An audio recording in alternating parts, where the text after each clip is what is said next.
Good morning. Today is Saturday. It is June the 11th, and I actually remember the date today. We are in the, not the Five Bogs, we're actually to the east of the Five Bogs today. We are in Vermont. We are going to revisit an area from last year, and we're going to conduct a field experiment today. We're going to be visiting the electrical area today. And for Soren Poulsen in particular, who we've discussed this before, I have the metal detector today, so we are going to try to ascertain what that mystery is today. If we get nothing else done today, hopefully we can put that to bed. But we're going to get moving, we're going to head into the bush, and we will report things as we find them. So we're going to hit it, and thanks for watching.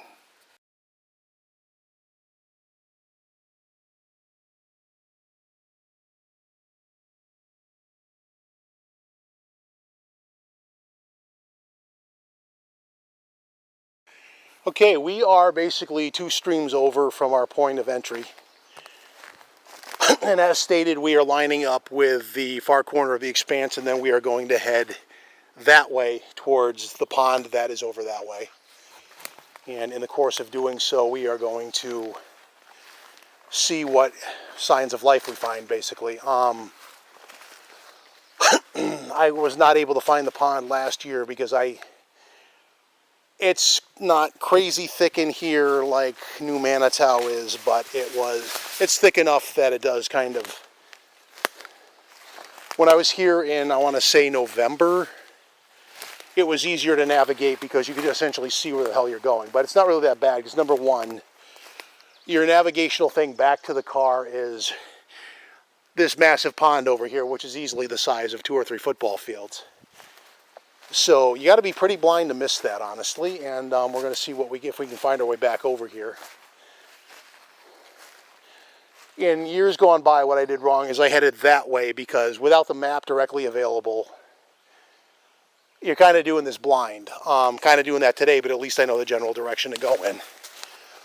The pond is big enough, like, not as big as that behind me, but it's big enough that I can essentially make a reasonable guess navigationally, and then once you travel back in the direction of the road, you'll see the pond and line up with the edge of it, and that kind of brings you back out. So your navigation today, not too bad. I've already tested my GPS thingy and gotten a confirmed message, so if anything does go horribly wrong, we have that extra layer on.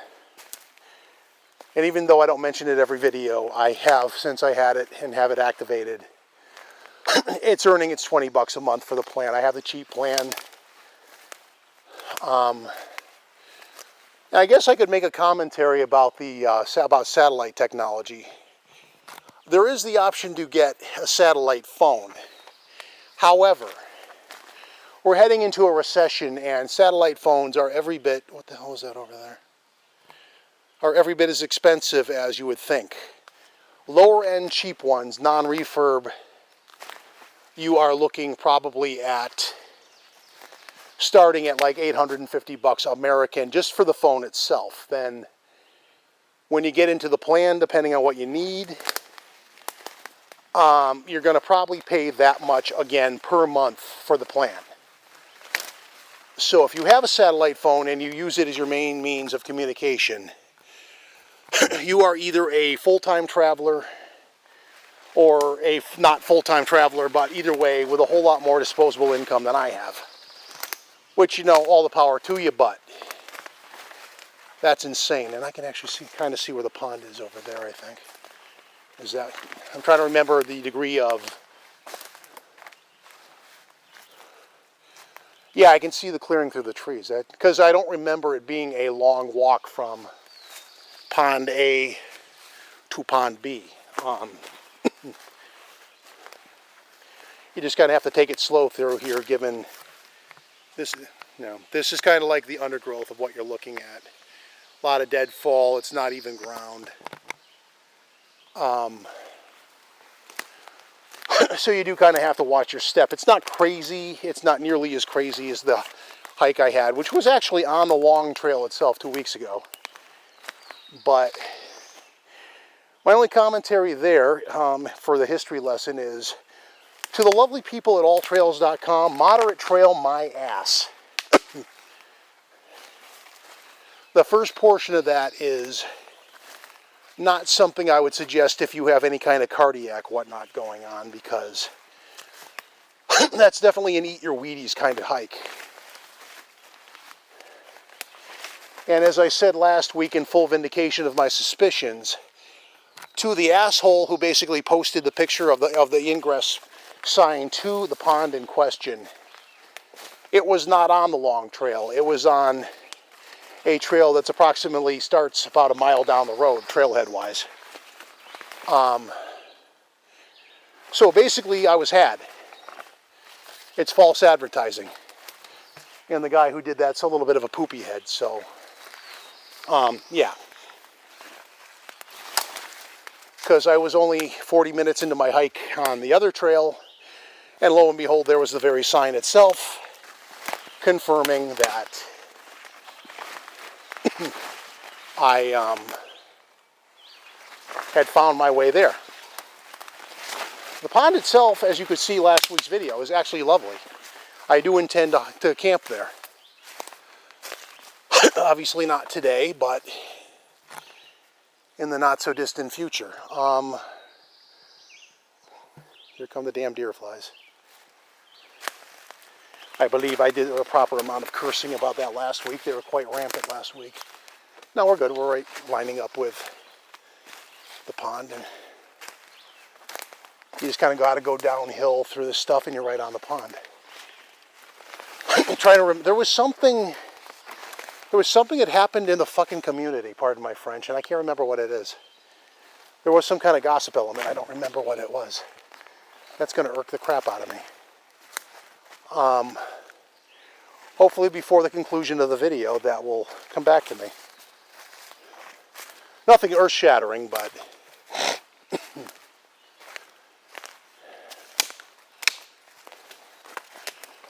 I do find it kind of ironic that the neighboring group had a post this week, "Be nice or be gone," when you stop to consider that this person has deliberately tried to get a provoked reaction out of me more than once.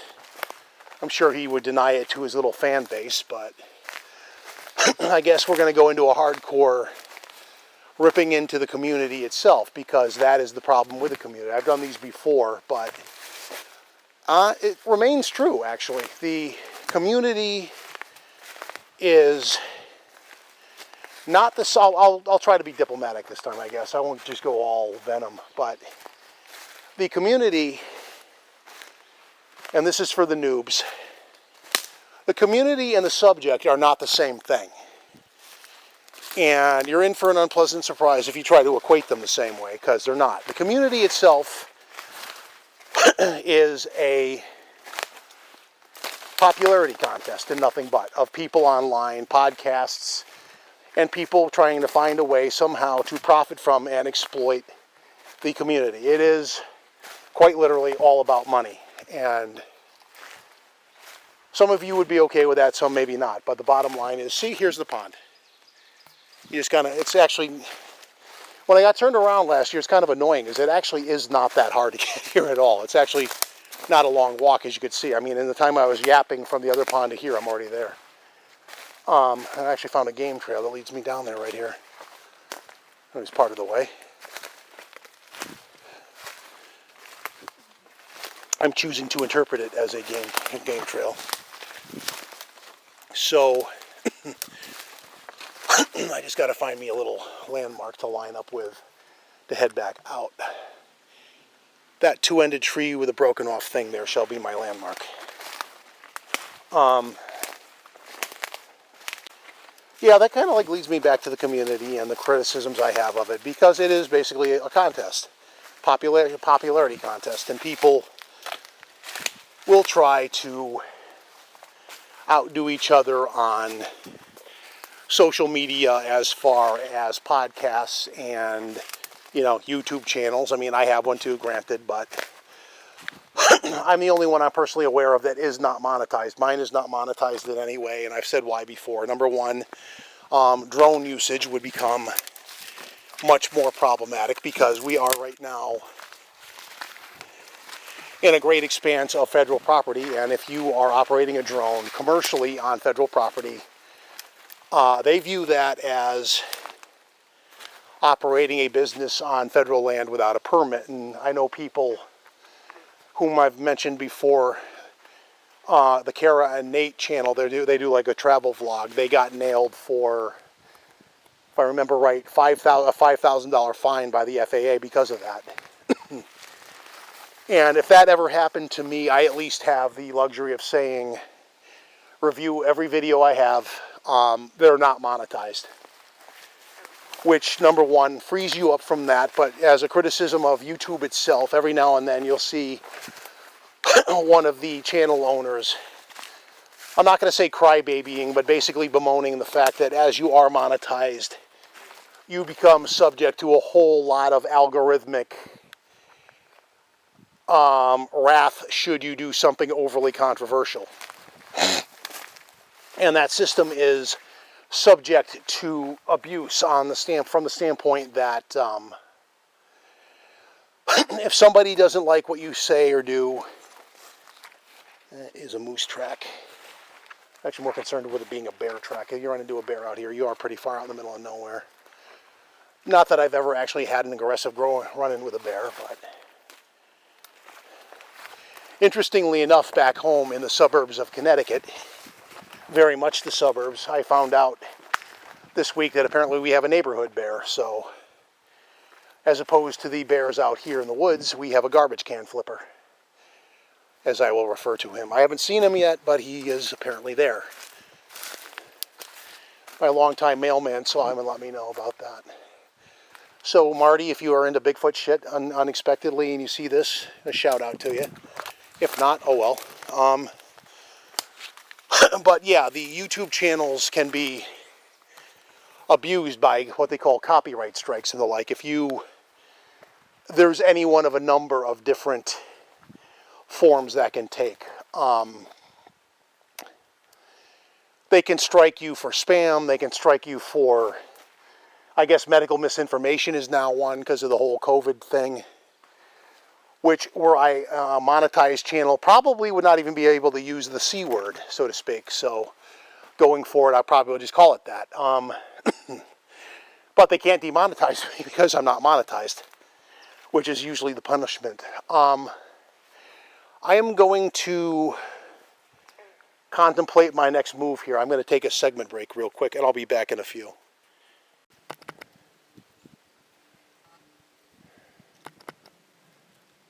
Okay, so we are returning from the pond. It is, actually we went around the pond, got pissed at a beaver who didn't feel like he was going to be my intro to the video, and he did elude me, showing how fickle he was.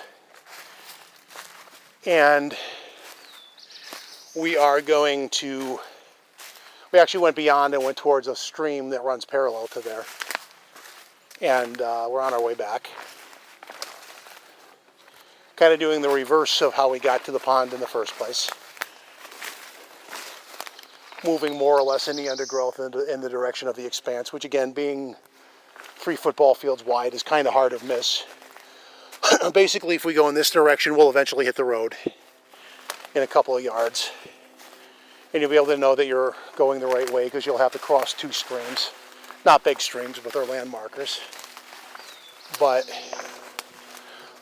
I'm looking ahead right there, and I can already see the break in the trees, sort of kind of for where the expanse is. The distance between here and there is basically a couple hundred yards, which, as long as you have a decent directional orientation, you should be okay. And you can't really go any deeper unless you want to go across. I don't know what river that was, but there's a river there. So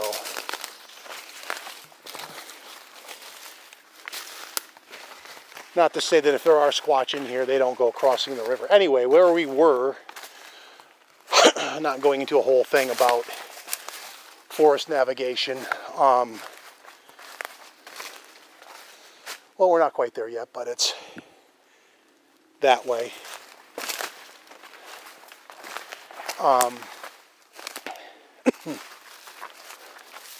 The community versus the subject. This is kind of one of my cornerstone,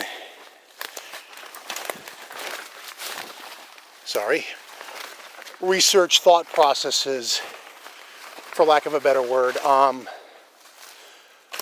The subject has been around for decades, and if I'm being blunt, the people that are doing the podcasts and all these things, they're not going to be the ones to solve this. That's just not going to happen. All right, we're a little off, but we're like literally within 100 feet of the expanse. We're just not where I thought I'd come out. Not the end of the world. We're still moving in the direction of the road, so. But I can see the expanse over there. So we kind of came out a little bit kitty corner to it. But we're not on the backside. Even if we were, just backtrack and walk around it.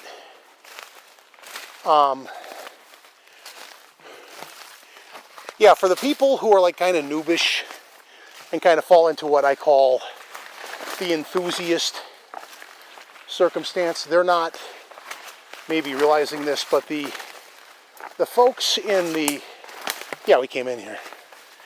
The folks that actually, I hear dogs barking. There's a campsite on the other side of the river, apparently.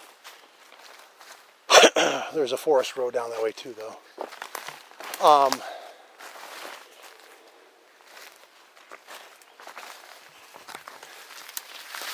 Basically,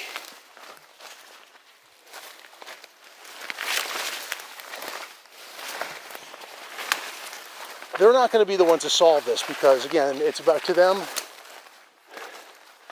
it's about YouTube monetization and cash flow and profits and all that. They'd rather be, they don't want to solve it as much as sell t-shirts and like merchandise. And for the record, I'm not really bad-mouthing anyone selling t-shirts. It is an American mercantile thing. Somewhere online, although massively neglected, Nezin does have a Nezin store where you are welcome to go buy a t-shirt with our logo on it like anybody else. No apologies offered. Free enterprise is what it is. But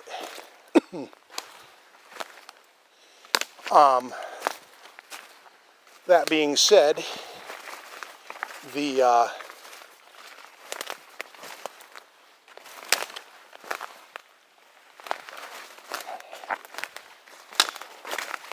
there it is. Yeah, we're a little bit more kitty corner than I thought, but I kind of want, I was getting anxious because I want to see the visual of it so I know where I am. You'd only get so lost, but still. The day's young and I got shit to do. Like blow that damn deer fly off my hand. They're starting to come out now. The people who are going to find it, and this is kind of a theory of mine, you got the ones online who, again, jockey for position within the popularity contest that is the community, and they probably contribute at the very least. I mean, okay, they disseminate information, I'll give you that, but the whole conference thing is, to me, I'm not going to say it's pointless, but it is essentially a, I need to get out of this undergrowth, or this deadwood shit. They are, it's a social exercise. I would kind of liken it to a Bigfoot themed Comic-Con kind of thing. And, you know, some people get upset, like, there's a few out there that are kind of funny because they call it a symposium. There's nothing about the subject from a bunch of overweight guys in Oklahoma, you heard me, who are putting on a symposium. They're putting on a Comic-Con like everybody else. And they can get grumpy if they hear me say that, but, you know, if you're going to do that kind of thing, call it what it is. It's a social affair. It's not a research event. Because even if you're going into the woods to look, you're going in with a bunch of fanboys and noobs, and it's really more of a guided tour than anything else, and you know this. How come I was so much better at going in at an angle where it wasn't so freaking a bunch of pain before than it is now? Because I'm like in the middle of all this grabber shit. And it's making me say bad words on camera.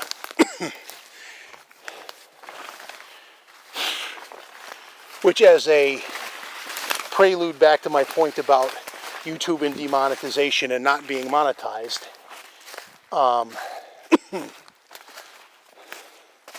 theory offered up by one of the other YouTubers who's he's not a Bigfooter, he's got a different venue going, but he essentially is like, how many F-bombs can you drop before they age restrict your video, or likewise take away your YouTube money, which apparently some people consider that their job. I have some thoughts on that, and my thoughts are very bluntly, all things have a bubble, and bubbles burst. So by all means, have fun doing what you're doing and enjoy it, but the time will come when YouTube or something similar falls through. And okay, so there's the expanse right there. We're not lost. We're we're probably about 150 feet from where I wanted to ideally come out, but bleep happens. It's okay. Pardon me, Mr. Tree. But back to, conventions, podcasts. I guess podcasts are good for disseminating folklore, but a lot of it is folklore, and a lot of so-called researchers are effectively making stuff up. There's a guy out there, I won't mention his name because he's not worthy of having the hissy fit, but here's what I'm going to say. He'll know I'm talking about him. He has what he calls the monkey parade, where a bunch of the big feets were going through a forest, and were going through a clearing, and they were all in a line, all down on 2 fours, because the southern folk want it to be a monkey, so they can justify shooting one, is my theory. I could be wrong. If so, my bad. I don't think I am. Having seen them myself, what I saw was not down on 2 feet. It's upright, it's bipedal, it's a more wild version of something not far off of us. That is my opinion. What is Bigfoot? I'm going to go with generic humanoid. It's not human per se, but it's not just an ape. Apes have been discovered in where are you going? Trying to get around the deadfall, but every time you do that, you start moving in a direction away from the road, which is not ideal in shit this thick. Which is why it's good that I have the expanse to remain more or less parallel to, so I know where the hell I'm going. Because if you went off in a different direction, you could be in here a while. Which is why it's good I tested my Zoleo, which again is my GPS satellite communicator thingy. But I am in pursuit of an apparent wounded little bird. Or is he? Maybe he's not wounded. He was just in the undergrowth. No, he's airborne. He's okay. Some kind of a sparrow. Well, actually a bird a little bigger than a sparrow with gray top and white bottom. Or Bill Rusher here, he'd probably be able to name off the Greek species name of it. Off the top of his head, he was, if he had a form of OCD, it was around birding. Okay, goddamn it, you need to get out of this fucking undergrowth shit. kind of have some situational awareness here, big fella. So yeah, I have to parallel a little bit to not go through all that crap. But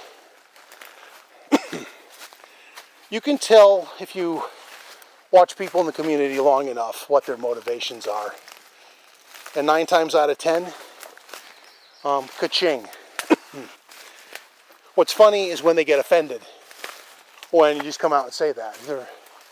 They take it as an accusation, like, well, is it not true? The neighboring group, they have their October event. Is that about the subject, or is that about making money? If you deny that it is a money-making affair to some degree, you're a liar. Plain and simple. You know this. I'm not saying this as an accusation or to stir shit. It's an observation. The motivation you're doing that for, I'm trying to get out of this stuff at the same time. If I get testy and use bad words, it's because I'm kind of blocked off going through this shit and I don't really want to be, but I gotta, fuck, you really have like no way through. Effing deadfall. To Linda, my longtime fan, when you were asking about New Manitown, why I can't go in a straight line, this is your textbook example. You got to go around that crap. And I'm more or less still going in the right direction, but it's kind of irritating because I like to keep view of the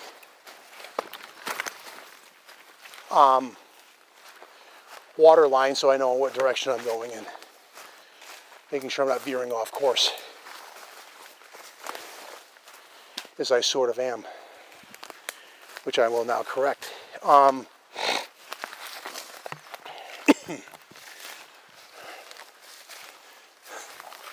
The idea of a Comic-Con being called a symposium, though, I do find that funny.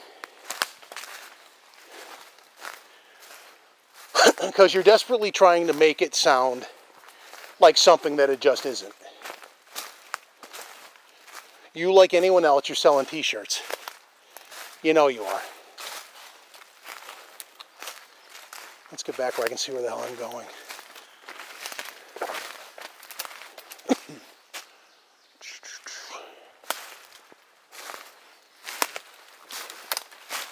Because the more I try to go by the deadfall, the more I'm getting pushed that way, and I don't want to do that. But because then it gets all thick and you're kind of stuck. But I actually do need to kind of, what's the best way back? Because when I did this last year, if I remember right, there's 2 streams, unless you go away where you bypass one somehow. I jumped a stream, I thought I had another one, and suddenly I was at the logging road end. Not really sure how I did that, but there's the corner of the expanse, so the stream is going to be right over this. We're more or less going in a zigzaggy way back towards where I want to go. But again, as you can see, the ability to go in a directly straight line is not going to really work out. I'm going to start to focus more on navigation, so I am going to take a segment break at this point and do that. So we'll be back in a bit. Humidity is kicked up a bit, and therefore so have the bugs. I also want to get into a good defense on that. Let me find the stream. I'll be back in a bit, though.